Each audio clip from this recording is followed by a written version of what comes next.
How are you? I'm good. How are you? Doing anything fun today? Trying to stay warm. It's it's May. It's like the end of May. It's almost June.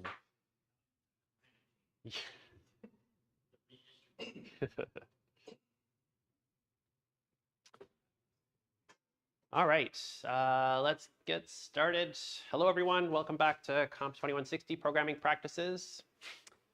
Yeah, I hope you're all staying warm. Like, I don't know what is going on with this weather. This is a very Winnipeg. Maybe this is a Canada. Maybe this is an entire world thing, but I don't know. I love talking about the weather. I love complaining about the weather. I don't know if you remember. I guess it was 2 weeks ago now when there was that big hailstorm. Did it hail everywhere in the city, or did it hail in just some areas? You didn't see any hail? Okay. It definitely hailed in my area, and I happened to be riding my bike home that day. And I live, yeah, kind of like northwest, so like past the airport, but closer to the west side of the city. And I got hailed on twice. I got hailed on twice that day.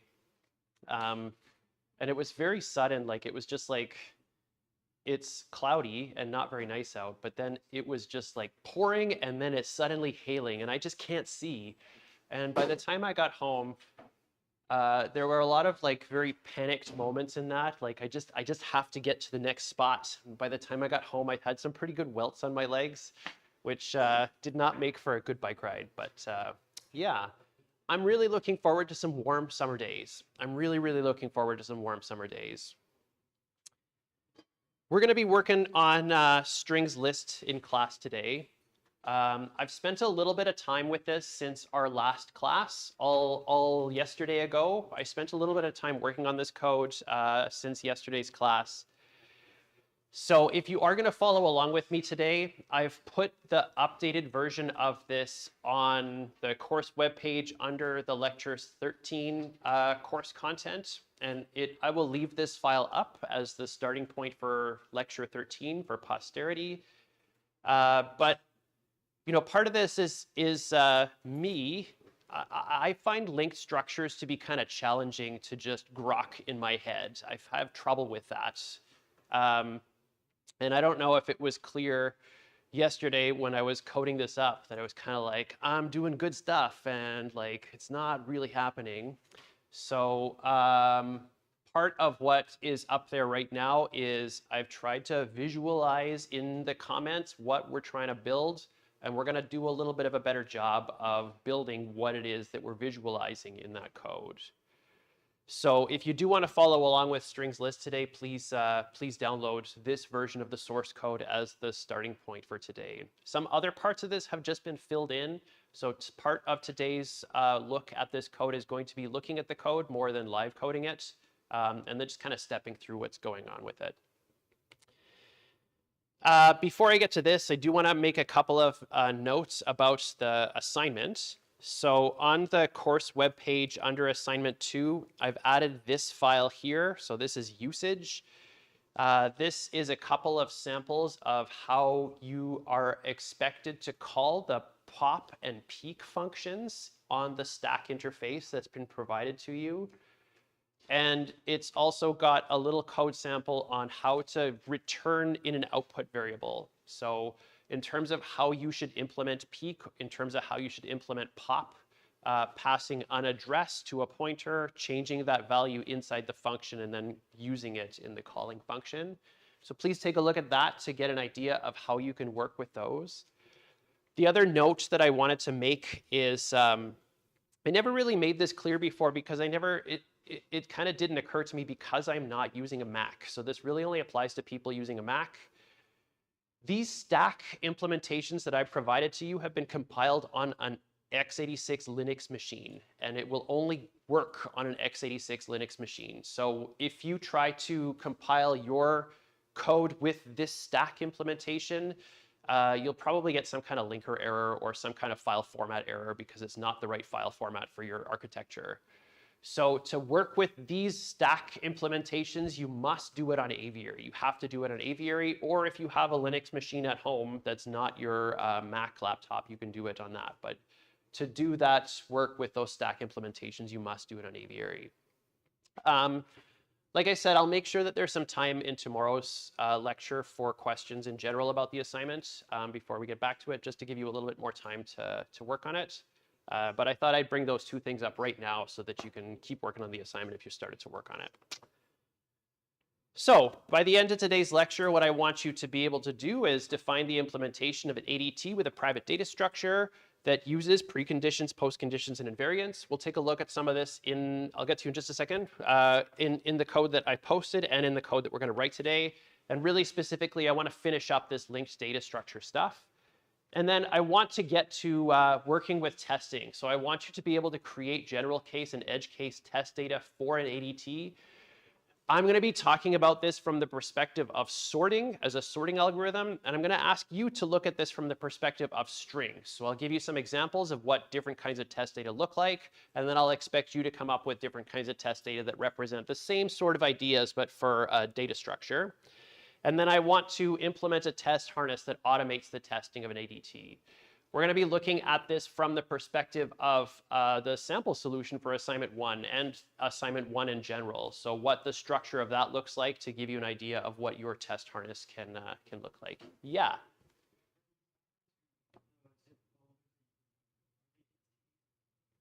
The zip, this one here, these stacks, these .o files are implementations of the stack interface. So you will write test code that calls all the functions, and then all the function implementations are in each of these .o files. You have to make your own implementation, yes. That's the first part, is to make your... These ones are just for testing, yeah. These ones are, and again, they are mostly broken. They all have something that's wrong with them. So that's part of what your job is to figure out what's wrong with them. Okay. All right. So let's take a look at the state that we're in right now. And then what I want to do is finish replacing arrays with linked lists.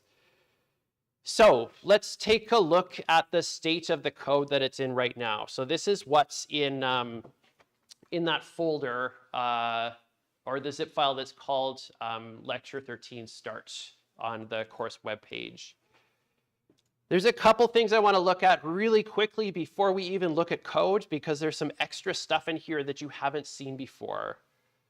I'm going to remind you that there's a README. I put these READMEs in all of the code samples that I published for you if you haven't taken a look at them before.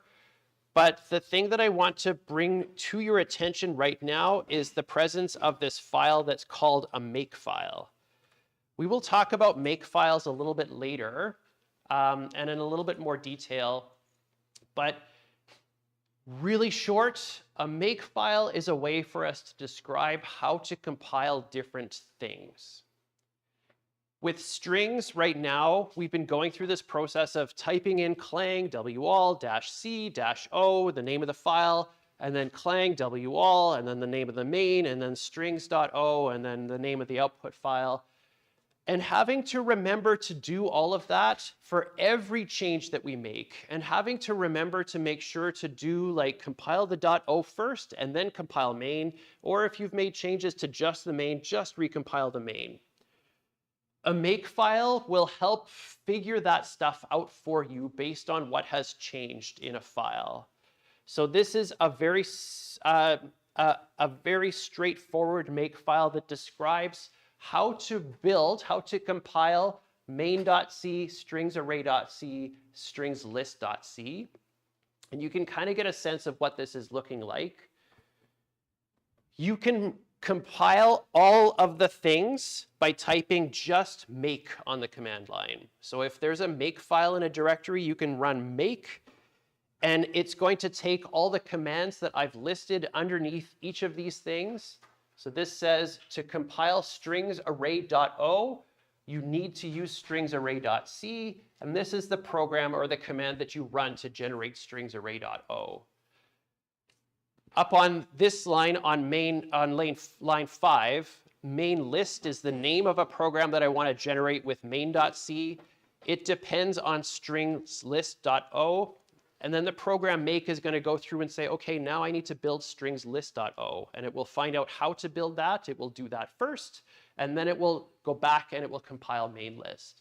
So when I run make here in this directory, you can see that it's doing all of those compilations. It does strings list first, then main, then strings array, then main again. You are free to just take this makefile, modify it to suit your needs, and submit it. Makefiles will never be tested in this course for academic integrity problems. You have full permission to just take this and use it, change it, and use it for your stack implementation.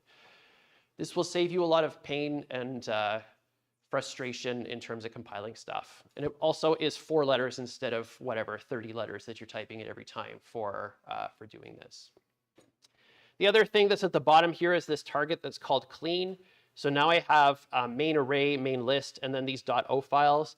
If I type make clean on the command line, it will remove all of those files for me, and then I can run make again to recompile everything.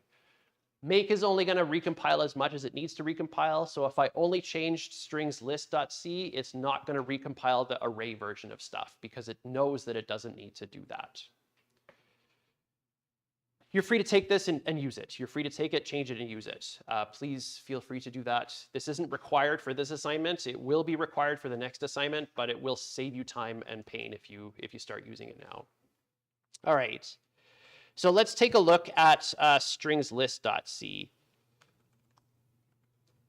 So strings list.c, I've made a few changes to this file before we got here today. The first thing that I want to go to is down here in makestring. And what I've done is I have added some diagrams that show what I want my list structure to look like. I use this website called ASCII Flow Infinity. It's really cool.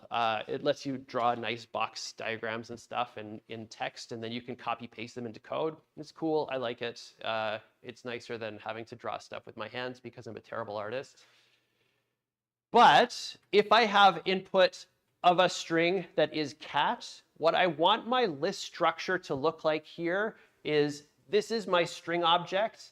The head node should point at a node that contains C, should point at a node that contains A, should point at a node that contains T, and then the last thing here should be null. If I pass the empty string to this function, I would expect to have no nodes. My head should just point to null, and my length should be 0. I would like to start working through this.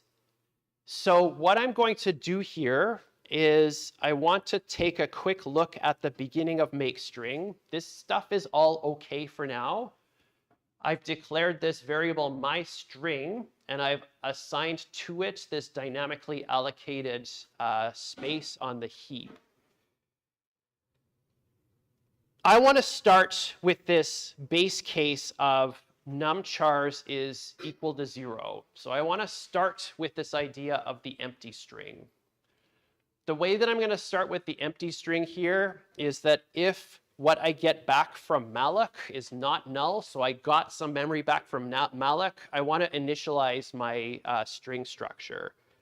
So I'm going to say my string arrowhead here is equal to null, and I'm going to say my string length is equal to 0. So this is kind of like my initialization. I've started with nothing. I've started with the empty string. I want to have a list that contains no nodes. I don't want to have anything in it right now.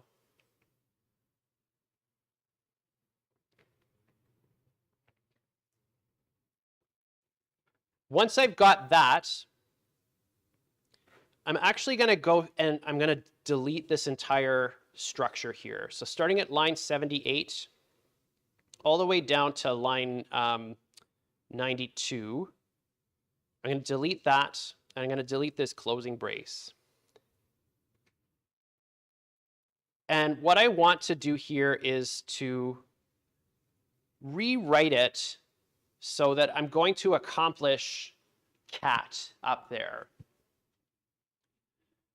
There are a bunch of different strategies that we can use to put things into this list, but the way that I want to do it is that I want to start by taking a look at the string that we got up here, so CAT, and for each of these characters, CAT, CAT, I want to add to the end of the list. So the character C should be appended to the end of this shaped structure, and we would have one node in it that has C. Then I want to look at A, and I want to add it to the end of that list. And then I want to add T, and I want to add it to the end of that list. So I want to build this up one single character at a time, and I just want to keep appending to the end of the list structure that I've got. So the way that I'm going to accomplish that is that I'm still going to use a for loop. So we decided this last time. I want to use a for loop because I'm going to be applying the same operation to every character in this sequence. So I'm going to say for int I is equal to 0, I is less than numchars I++.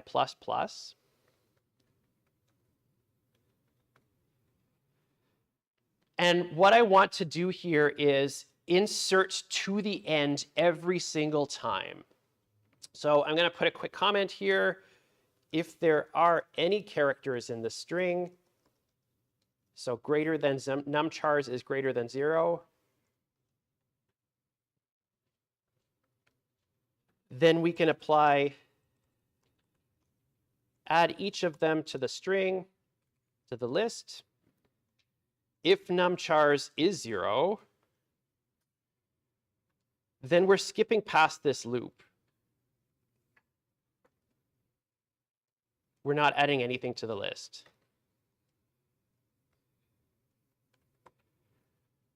So think back, way back to comp 1010. If numchars is equal to 0, then my condition immediately fails and I just never enter the loop in the first place. So I don't have to have that extra conditional statement to check that.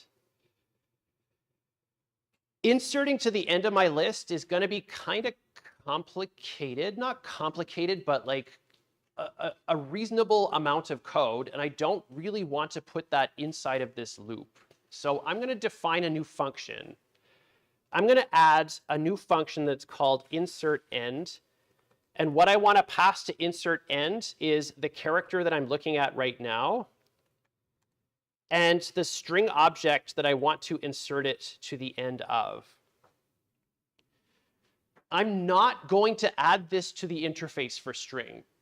I'm not going to add this as a new function to the interface for string. This is something that I'm going to privately use internally for my management of strings, but I'm not going to give this to you when you're working with my string library to be able to make changes to my string. So I'm going to define this function entirely inside of this file without making changes to my interface. When you're building a stack, you are also welcome to add these internal functions if you want to. You just can't change the interface that's exposed in terms of what you're able to call. So I'm going to go up. I'm going to go up. I'm going to cut this entire diagram because I want to bring it along with me. I'm going to D that. And I'm just going to declare this function immediately before makeString. I'm not even adding a prototype for this at the beginning. I'm not doing forward declaration. This is not something that's going to be exposed outside of this library. It's entirely contained within this library, so I'm just going to start declaring it here. I don't want this to return anything, so I'm just going to have a void return type. I'm going to have a single character as an argument to add, and then the string that I'm adding to, so string s, it's a pointer to a string. I'm going to paste my big ol' comment here so that I still have a copy of it so I can see it when I need to.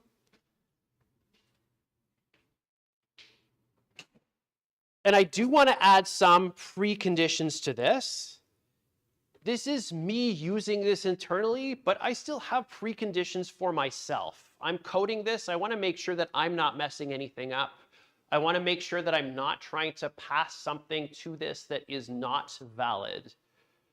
The preconditions that I've got for this function are that the string that I pass should not be null. And the string that I pass should be a valid string. Whatever a valid string is, it should be a valid string.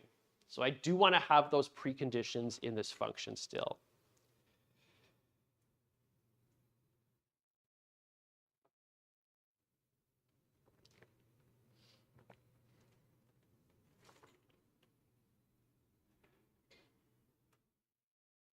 In order to do this, so again, we're never calling this insert end function in this case. It's never going to be that we're inserting nothing to the end of a list. We're always going to be inserting something new to the end of a list. But the initial state of the list that we get in might be that. So when we initialized our string in the makeString function, head was null and length was 0. And that's the first value that we're going to be passing into this. Char to add is going to be something. It's a character, so it's going to have to be something that we're passing into this. So what I'm going to start doing here is to declare and initialize the node that I want to add to this list. So I'm making a pointer to a node. I'm going to call it new node. And I'm going to say that this is equal to malloc size of node.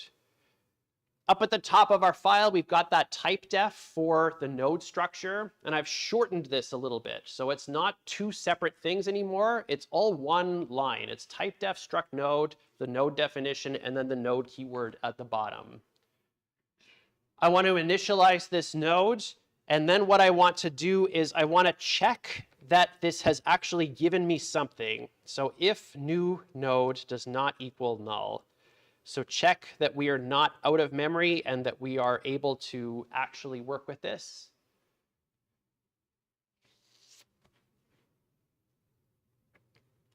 If we have something for this, then I want to initialize the data inside the node. I want to initialize the character. So I'm going to say new node arrow C. C is the name of the character. And it's just equal to toAdd. So populate that value.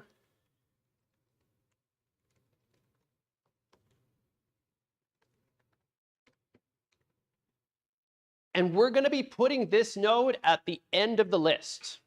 The thing that's at the end of the list, the pointer off the end of the list, is always going to be null. The last thing that we have on our list should always point to null because it's the end of the list.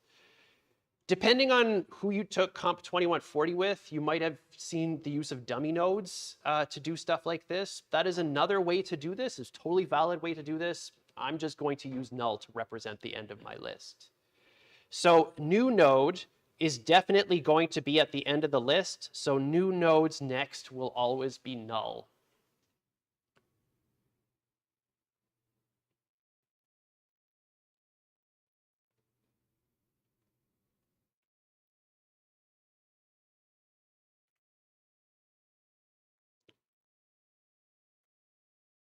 At this point, I want to start inserting my node into the list. The base case that we have, the very first time that we call insert end, our string structure is going to look like this one. It will always look like this, where head points to null. In that very first case, that very base case, I want to make head equal to the node. The head is the new node that we have initialized. So I'm going to add a conditional statement here. I'm going to say if s head, so if the head of the list that we're working with in this string is equal to null,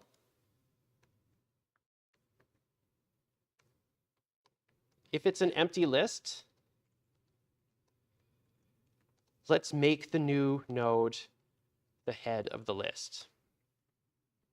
If it's an empty list, then let's make the new node the head of that list. If s head is equal to null, then what I want to say is s head is equal to new node.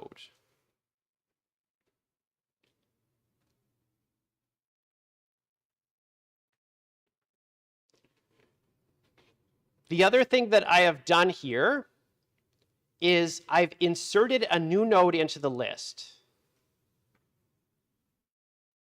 In the list structure that we've got, in the string structure that we've got, this length property represents ultimately the number of nodes that are in this list. Because I've just added something to this, I should change the number of nodes that are in the list. So what I'm going to say here is I'm going to put this outside for now. I'm going to say s length plus plus. We've added a character. So make sure this is still a valid string. Ultimately, what I want to be able to do here is I want to, as a post condition to this function, I want to be able to call check string on s again. Any changes that I have made to this string should result in a string still being valid. Anything that I do to it, my post condition for my own internal function is it should still be a valid string based on what I said a valid string should be.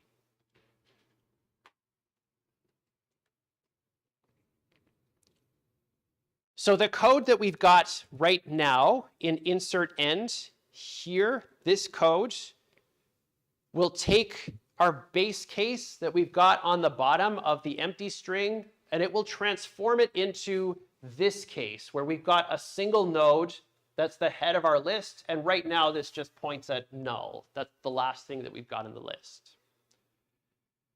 The other case that I have is that head is not equal to null. So I'm going to go up here and I'm going to look at this conditional statement and I'm going to say else. This is not an empty list.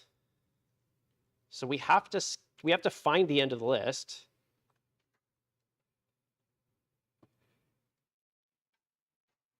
We have to find the end of the list.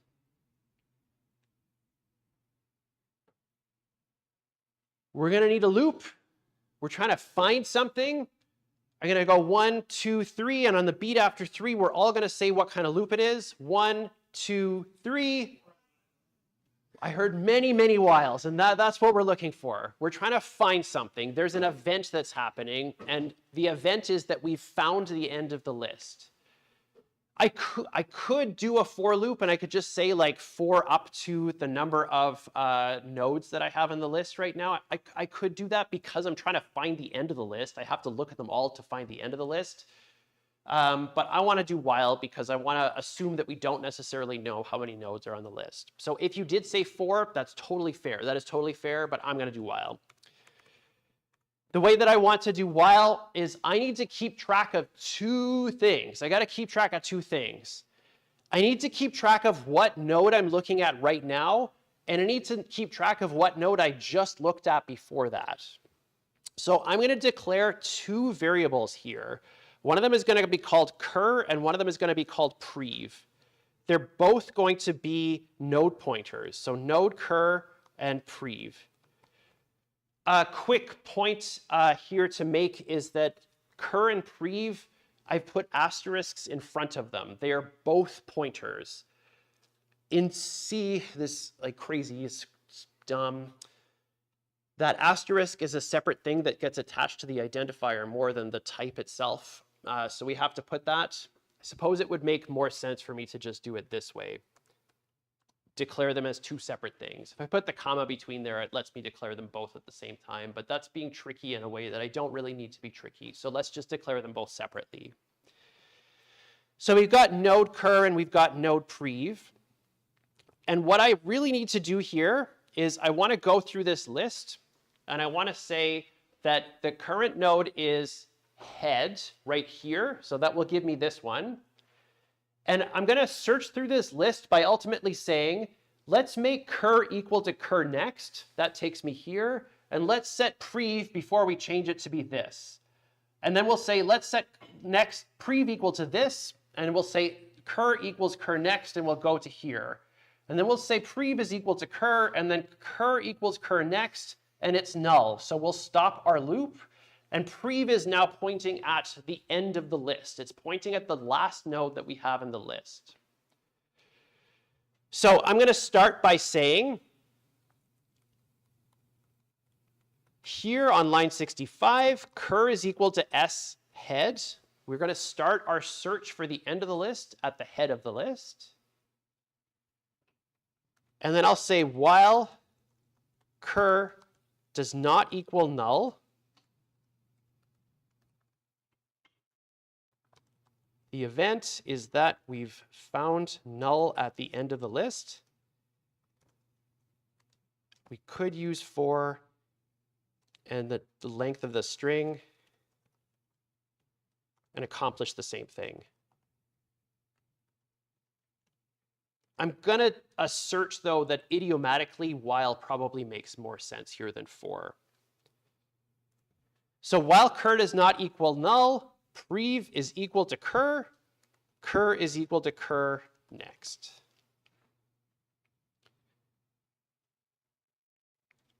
This is going to do that step by step. Move one pointer, move it to the next one. Move one pointer, move it to the next one. And then we get to null, and then we've got the pointer to the thing that we had previously. Once I'm in this state, I want to have a post condition for myself. I want to do some sanity checking here.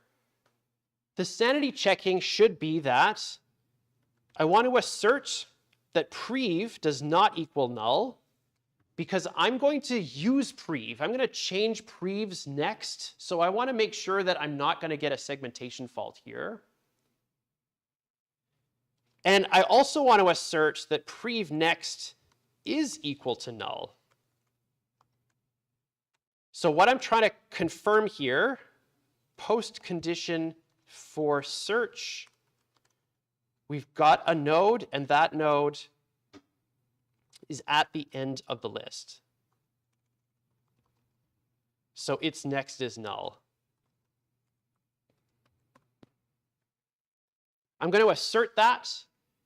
And then once I have made that assertion, I'm going to say that prev next is equal to new node. I'm going to add that node to the list. So I'm always going through here and finding the end of the list and then putting my new node to be the end of the list. When I initialize this new node above, I set its next to be null, and I haven't changed the next of the new node at all, so it will currently point at null once we add it to the end of the list.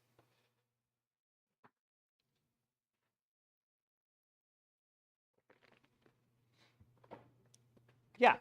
Wouldn't it be easier to just keep track of the head and the tail, and then we can just add it instead of searching the list every time? Yeah, absolutely. So there's a few different options that we have for doing this. We are going to talk about optimizations a little bit later in the course. And so I'm going to leave that discussion for talking about optimizations. But the short is that we are making a trade-off between time and space requirements. By keeping track of tail, we're giving up some space. We're using some space so that we don't have to do a search every time. By doing the search, we're freeing up some space and spending compute time searching for the end of the list constantly. You're right that it would make more sense to do that. It would also make more sense to do things like have the nodes pointing at each other so that we don't have to do prev. We can just find the end of the list and then we've got it, sort of thing. Phone call. But I'm going to leave that discussion for later for optimization. Yeah. Anyone else have any questions about this? Does this make a, like, I hope that this is now like, I got a diagram, and I have a better sense of what's going on. Any questions? We're all good? Okay.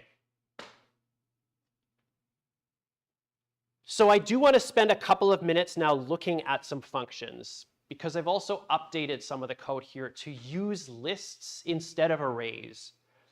The very first place on my little trip is that I want to go and take a look at the checklist function or checkstring function. So we still have those basic assertions that our string header or our string pointer itself here should not be null for it to be a valid string.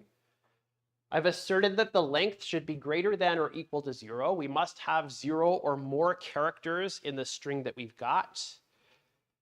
And then I've got this if and debug kind of chunk of code here. And this is actually related to a question that someone asked just before class today. So I'm going to point it out. In my invariant here, I've got some code that depends on variables. So int count and node pointer cur are used only in this loop structure and in this assertion. I don't want this loop to be run when I compile my code with ndebug. I don't want that to be run anymore. If I give this to my parents, I don't want to be wasting cycles counting the number of nodes that I've got in this list.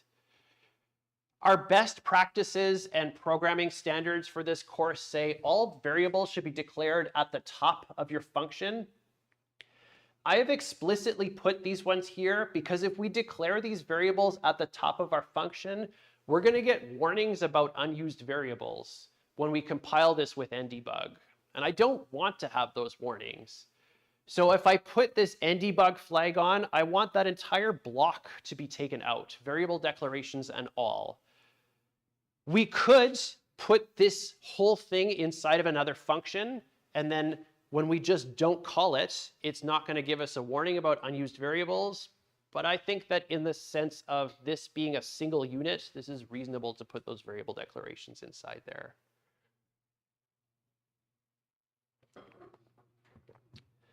So this code here is going through the process of finding the end of the list, but not keeping track of what node is actually at the end of the list. It's just going through and is counting all the nodes that we've seen, and then asserting that the number of nodes that we have in this list is equal to count. One of the things that I want to also point out in this diagram here is that in our list structure, we don't have a null byte anymore. So in all of the strings that we had, we don't have a null character we had a null character in the array to mark the end of it, but we don't have a null byte in this string structure anymore. We don't really need to because we have the length property. We have the length property that just says this is how many characters or how many nodes are going to be in this list. I'm going to go down now to char at. And char at here now does the same kind of thing. It's going through and it is starting at the head of the list and it's scanning its way through to find the character that has been requested. So using that index, we're checking the index and making sure that our string is not null before we start, but ultimately it's just a search through the list to find this. I'm going through the process here of also checking to make sure that we didn't get to the end of the list before we found the index that we're looking for. Because if we got past that, we're not going to because we have the conditional statement, but I just want to make 100% clear to myself and the reader that we would have to actually find a node to be able to populate that value. The last thing that I want to look at here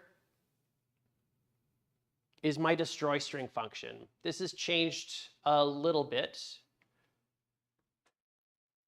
When we were doing make string before with arrays, let me really quickly pop that open to the side here.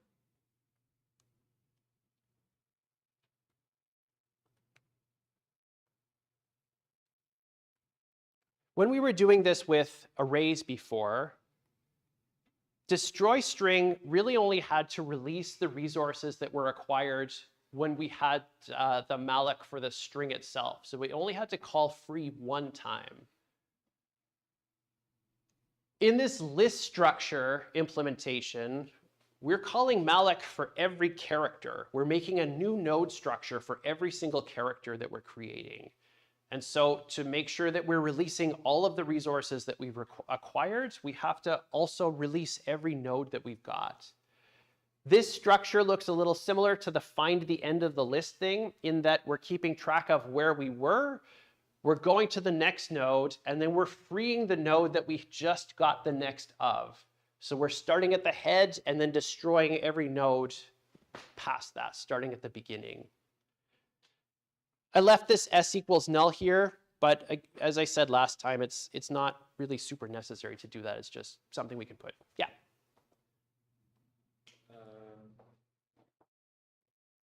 If the given interface doesn't have a function that is like destroy string, for example, is it a good idea to just make one ourselves anyway? So the question is, if the interface that we've got doesn't have destroy string, does it make sense for us to add our own? That's a fair question, and it kind of depends on how the interface was defined. So if the interface is defined in such a way that you are passing all memory to it, and it explicitly says that it's not allocating any memory, then it kind of makes sense for you to just manage and release resources that you've allocated yourself. If it says that it's allocating something, should you add your own destroy X function? You kind of can't. You can free the pointer that you get back, but you can't completely release any resources that is acquired internally. But in this example with the strings interface, where it doesn't matter, like we can implement it as an array. I don't remember if it said whether it allocated an array or not. So in strings, strings.h, we've declared make string and destroy string intentionally. And the reason for intentionally declaring that is that in this case here with arrays, me as the user of this library, I could in theory just call free. But the point of putting just typedef struct string at the top of my header is that I don't know what's inside of it. Okay. So what I'm going to do now is I've made a bunch of changes to strings array.c. And if you remember when we were compiling that stuff before, we had to go through this process of compiling the .o file and then recompiling our main function to make use of that. But because I've added this makefile, I can just run make, and it's going to let me do that on line 117. So I didn't actually use this anymore in make string, so I'm going to delete this one, but it's just a warning of an unused variable. So on line 117, I had something left over from what we were doing yesterday, and I moved all that into that insert node function, so I'm just going to delete that variable. So if I make this again, it's recompiling both of those files for me so that I don't have to do it. So in the makefile, I'm going to look at this one last time. I've got two targets. One of them is called main list, and one of them is called main array. Both of these are being compiled with the same main.c file. I haven't made one main file for strings and one other one for lists. I've made just one single main file. And both of these are being compiled using different implementations of that string interface. So once I've compiled it, I've got these two programs here, main array and main list. And they still don't do very much, but they both produce the same output, and they're both using the interface that's been defined that we've implemented privately.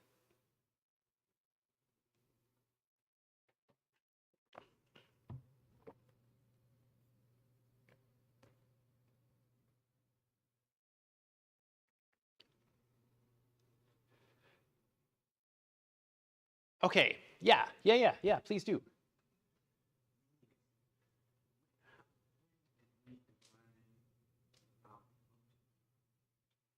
So I'm going to open up main.c.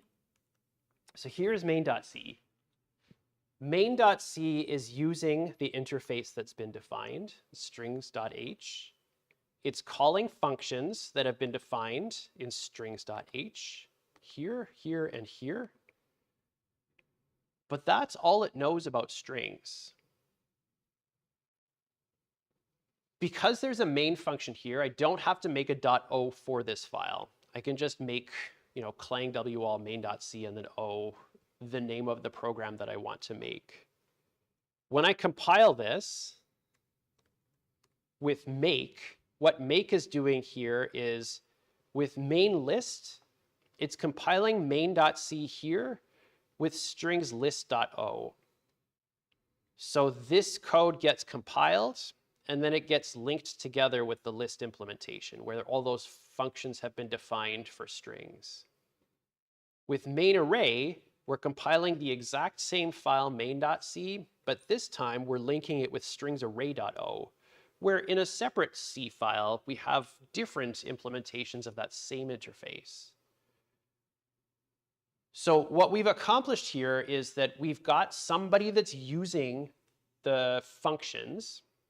They're calling the functions that have been defined in the interface, and we can completely change the implementation of that without having to change the code that uses the interface. That's very cool, yes. And it's something that you're doing all the time. So when you're doing fgetS, and this is particularly for someone that's on a Mac right now, when you do fgetS, you're using Apple's libc. When you transfer it to Aviary, you're compiling against the Linux libc, and it's still just able to compile and work. You have to recompile your code, but you're not changing anything about your code to deal with that interface differently. fgetS is an interface for file I/O. getchar and putchar are interfaces for file I/O, and you can call those functions and rely on different implementations of functions without having to change anything.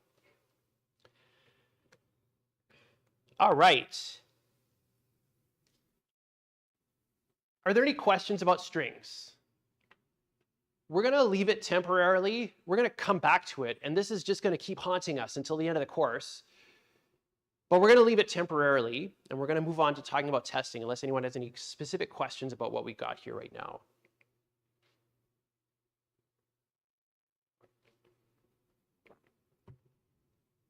We got thumbs up. All right. So here, we figured out a way to free every single allocation of memory. Yeah.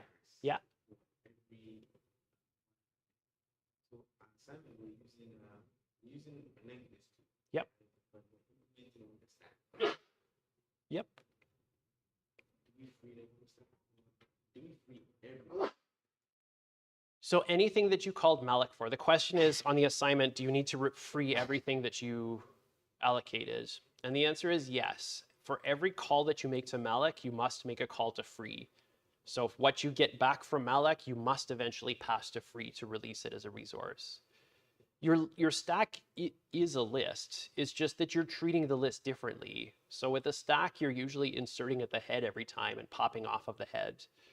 When you call pop, you should free the node that came off the top of that list. When you destroy the stack, you should free everything that's left in the list. Yeah, yeah. All right. Let's take a look at testing.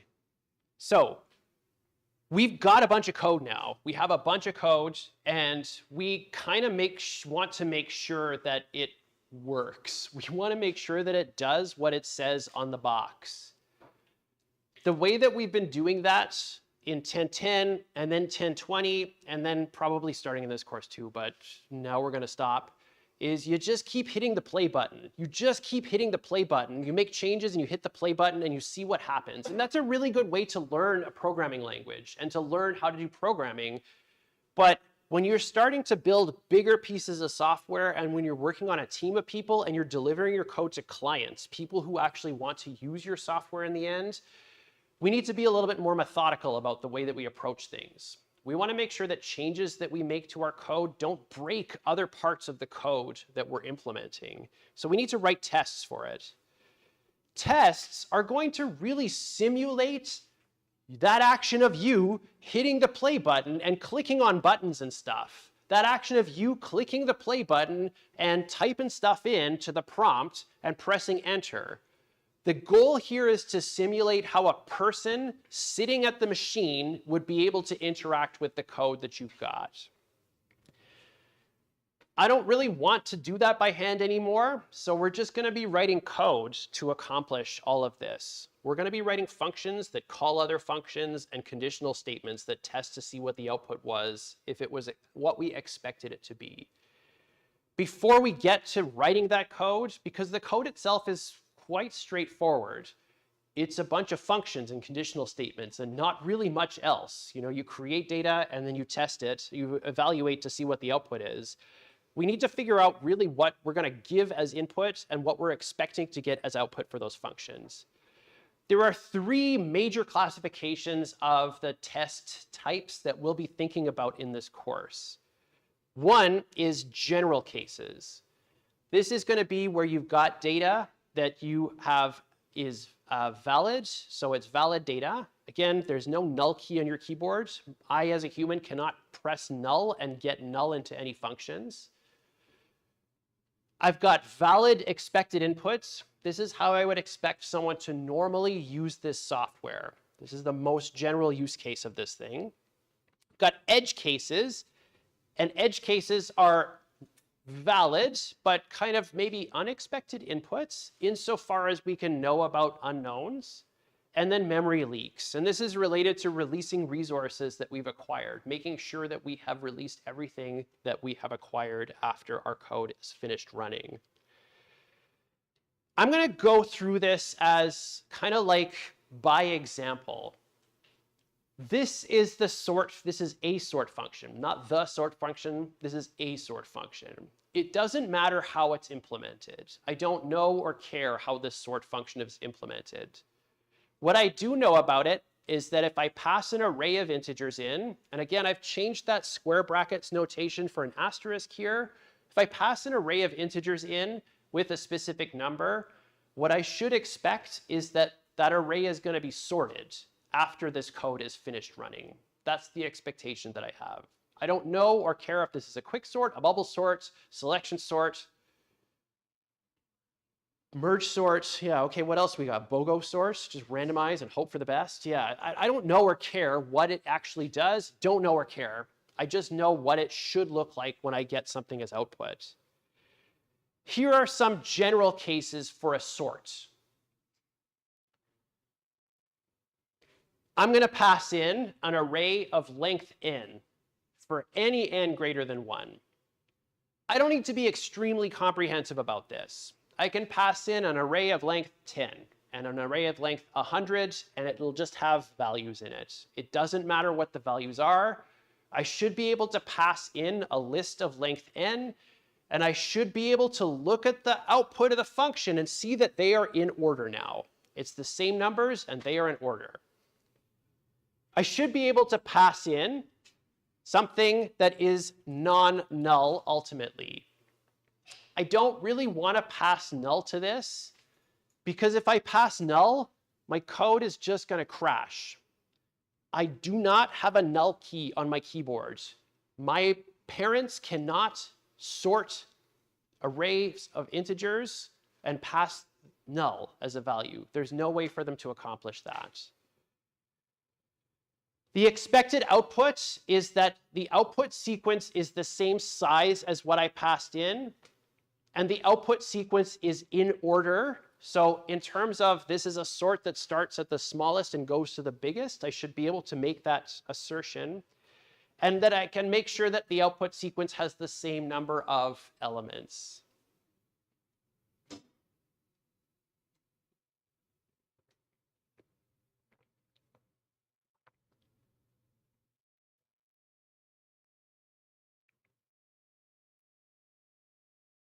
Okay, so let me give you some examples of these inputs.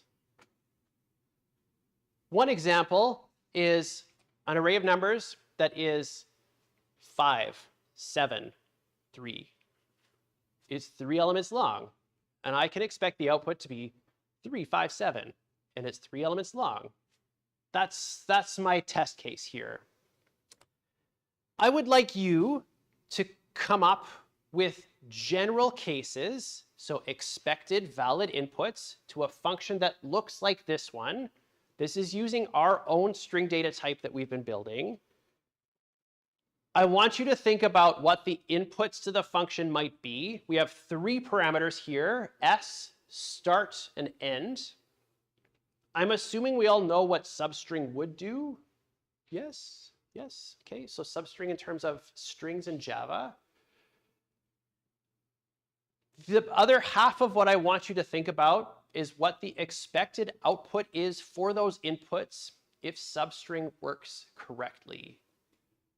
What I ultimately want to be able to do is define the input here, get the output, and then confirm with code that the output is what I expected it to be for that input. So I'm going to pop this open here. And what I want you to think about is what are some general inputs and outputs that you might expect for substring.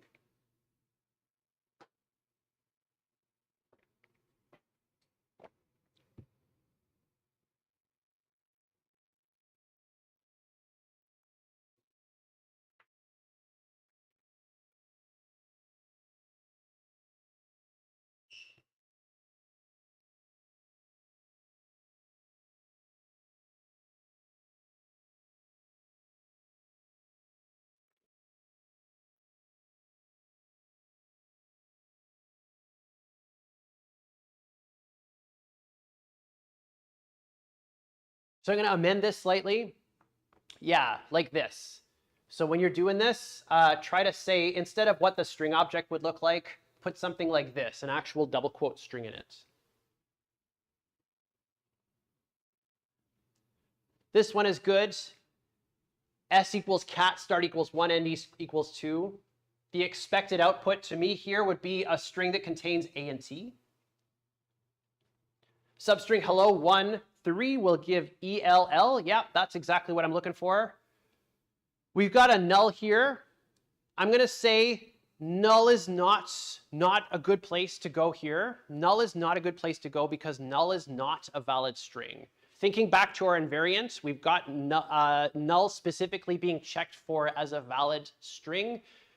General test cases are always going to be valid data. 5, 2, 3, so starting at position 2, 0, 1, 2, and it will give us E. Maybe not quite, but that's okay. It's a good idea. We've got Walter, start is equal to 1, end is equal to 1. That will give us A. Kangaroo, 0, 3 will give us Kang. Yeah, okay, wrong. Start -1. Okay, I like this one.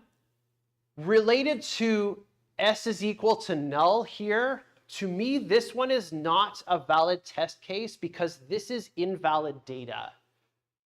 So general test cases are always going to be valid data. It's what we're expecting as regular input so that we can provide something that's regular output. Word, start 2, end 3, 0, 1, 2 is going to give RD, so good. Dog, start, end equals 1. That'll give us an O right in the middle. These are all really great. Franklin, start 1. Frank. Computer science, start, end. These are all looking really good. Okay, so I think you have the idea. The main thing here is it doesn't exactly matter what the input is as long as it is valid, and it's kind of like normally what we'd expect it to be. Domain expansion, yes, thank you. Okay, I'm looking specifically at you now. I don't even know if it was you that put the comment, but I'm still gonna look at you. Okay, so that's good. I think that you have the sense of what a general test case looks like. Valid data that represents the object that we've got. It's explicitly not invalid data though, so null is not a general test case. -1 as a start is not a general test case. These are not expected inputs for the function that we're looking at. Edge cases are data that looks kind of weird, but is valid. It looks strange. I wouldn't normally expect someone to use my code this way, but it's still valid for them to do that. For that sort function, a list of length 0 is a valid case. I can give you a list that has 0 elements in it, and I can ask you to sort it. It's not a null list. It's a list that has 0 elements. There's nothing in it. The output of that should be an empty list. That's what I would expect to get back. A list of length 1, or an array of length 1, is a valid thing to want to sort. It's absurd when we think about it in real life because like you're looking at one thing, why do you need to sort this? But it's a valid thing. In terms of it being an array of numbers, one element in that array is a valid thing. The sorted version of that is the same thing that you passed into it. In terms of thinking specifically about sorting, passing in n sorted numbers is an edge case. If I pass in a sequence of numbers 1, 2, 3, 4, 5 to a sort function, that's 100% valid and really no different than 5, 3, 2, 1, 0. It doesn't really matter what's inside of it, but it looks weird to test this. What I should expect to get back is that same list of sorted numbers, that same sequence of sorted numbers. Reverse sorted is also an edge case in the context of sorting. I've started with something in one direction and I'm going to make it go in the opposite direction. This is going through and exercising the code that I've got. If I've got a sequence of n identical numbers, and that's kind of the same as this case right here. If n is equal to 1, an array of one number is all the same number. An array of n identical numbers is all the same number. I should expect to get back as output the same array of numbers. Maybe things have been swapped, but I don't know because they're all the same. I would like you to do this. So I would like you to think about, we've got this substring function, we have a string type, we've got a start and an end, and we're returning another type of string, another instance of this string. Given the inputs that you've got, these edge case inputs, what is the output that you're expecting to get?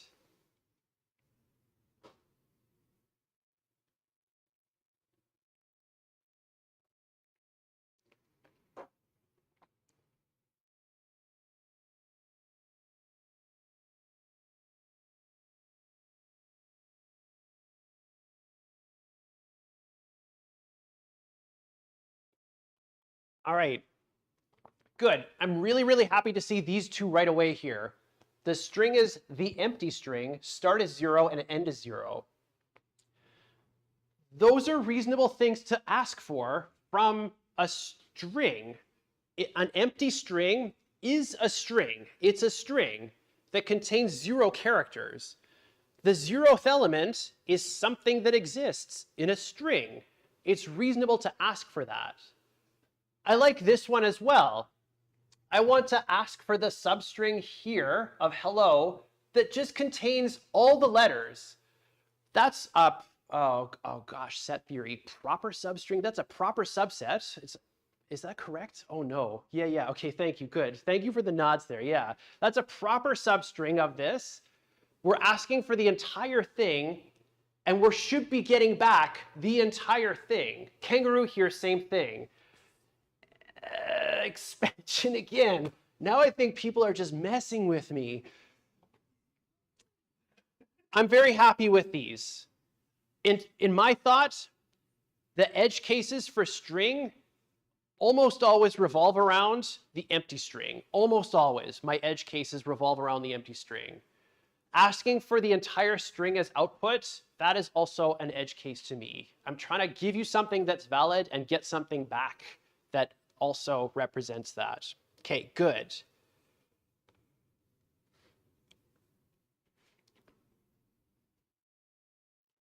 I'm going to leave this for you. I'm going to leave this not as a discussion question, but just think about it for now. And I'll ask you this question again tomorrow.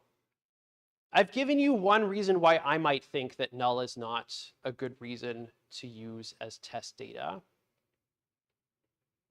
I still don't think it's a good thing to use as an edge case. I don't think it's a good thing to use as an edge case. I'm going to ask you this again tomorrow after we've done a little bit more of writing the tests out themselves. But just think about this for now. Why not null? Why wouldn't we want to test for null?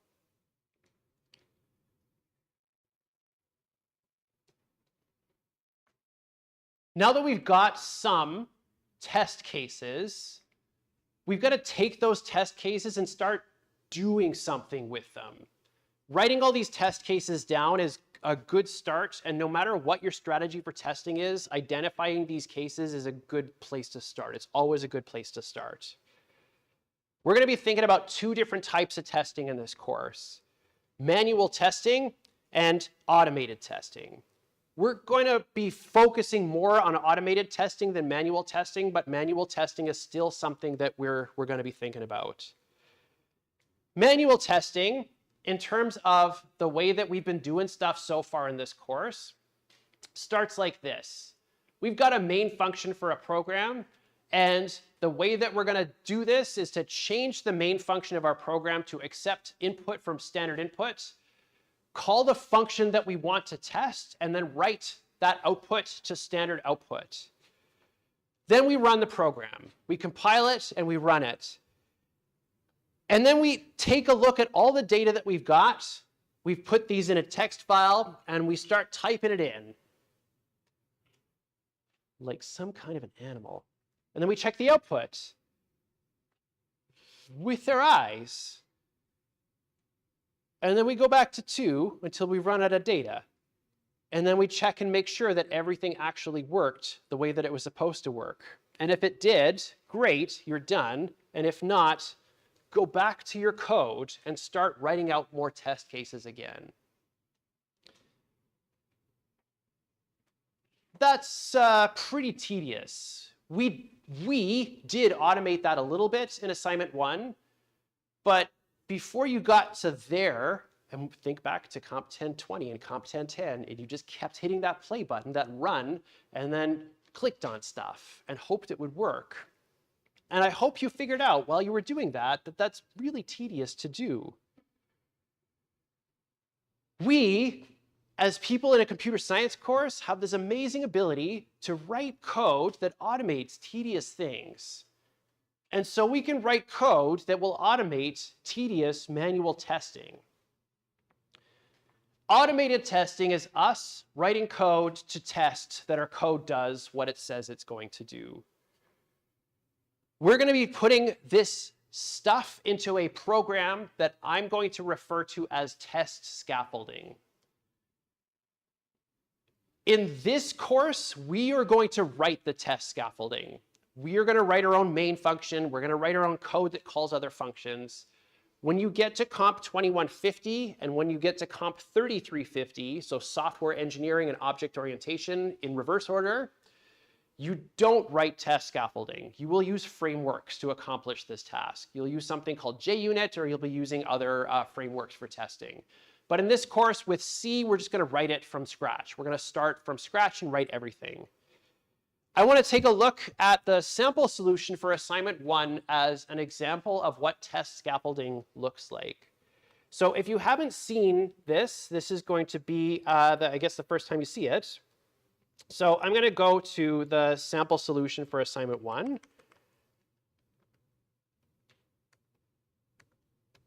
And in the sample solution for assignment 1, I've got perfectly balanced and perfectly balanced input.c. So I'm going to open up perfectly balanced.c. I'm going to go straight to the main function.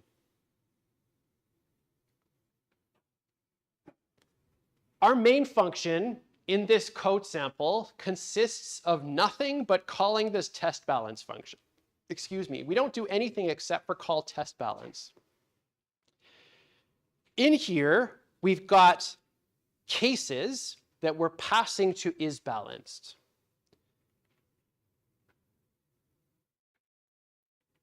Very quickly, on the beat of 3 after 3, we've got 2 kinds of test cases, general cases and edge cases. On line 72, we have a blank case of test data. 1, 2, 3.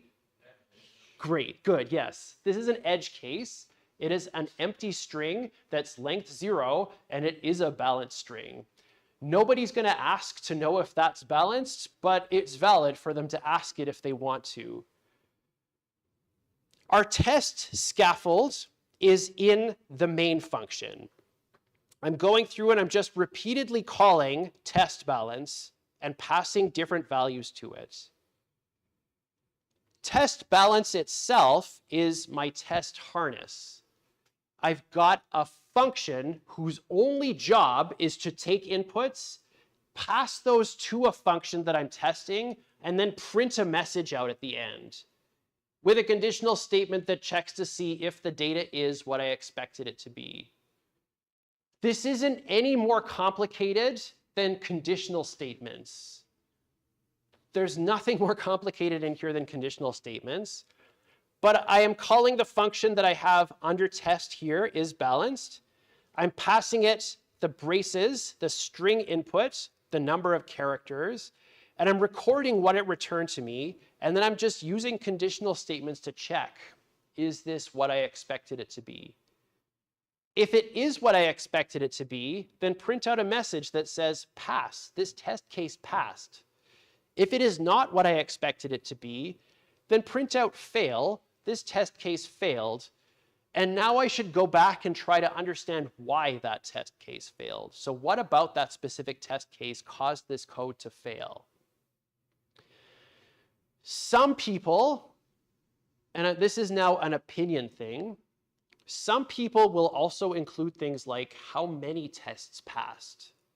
So how many tests in total were run and how many tests passed?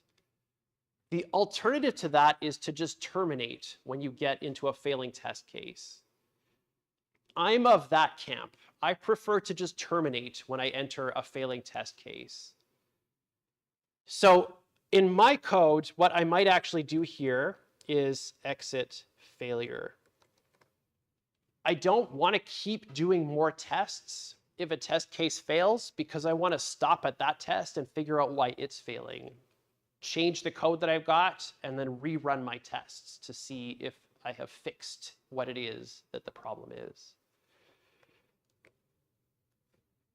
Not stopping, that's also totally fine. It's totally fine to just not stop. There's no like prescribed, you must do it exactly this way in terms of the way that test harnesses and test scaffolding work. But this is a good example of test scaffolding and test harnesses. So when you're thinking about writing tests for your code, it's going to look a little bit like this. The difference is that this has got one single function that we're evaluating, and the code that you're going to be writing is going to be evaluating a bunch of functions working together. When our parents are using our stack implementation, they're not just going to make a stack and then never do anything with it. They're going to make a stack and then push stuff onto it and then pop stuff off of it. So let's go back here. When we're organizing our code for our test cases, we want to make sure that we're writing functions that are assessing specific behavior. And I want these to be as atomic as possible. I want my test case to do one thing, and I want it to do it well. When I'm testing pop on my stack, I want to make a stack, push something onto it, and pop something off of it. That's my test case. When I pop something off, I should expect that I get back what I just pushed onto that stack. I want to test one thing, and I want to test it well. The data that you have for the test case, in the way that we're organizing test cases now, belongs in the test function itself. This is something that differs from what we've got here. Here, we've got all the test data in our main function, and we're passing it around. In the code that we're going to write that has a single test inside of a function, we're going to define all the data that we need. So we're going to declare a new stack. We're going to initialize the stack. We're going to push things and pop things and then destroy the stack when the function's finished. Then when we call the next test case, we're going to do the same thing all over again. The main function should only call other functions. There's nothing else that your main function in the test suite or the test scaffold should do. It should just call other functions. I've got 2 minutes left, so I'm not going to do this right now. I want to be respectful of your time. Tomorrow, we're going to have some time for asking questions about the assignment. I want to demonstrate this idea real quickly with char@, really quickly with char@ and in relation to other functions or other languages that we've got. But given what you've got in assignment 1's sample solution, you should be able to get started with writing test cases for the stack implementation that you're writing. At this point, you should be able to define the implementation of an ADT with a private data structure, specifically now with a linked data structure. You should be able to implement a test harness that automates the testing of an ADT, and we will take a look at that again tomorrow. And you should be able to create general case and edge case test data for an ADT. And you've demonstrated that now with the substring function example. That's it for today. I hope you have a great day, and I will see you all tomorrow. Bye, everyone.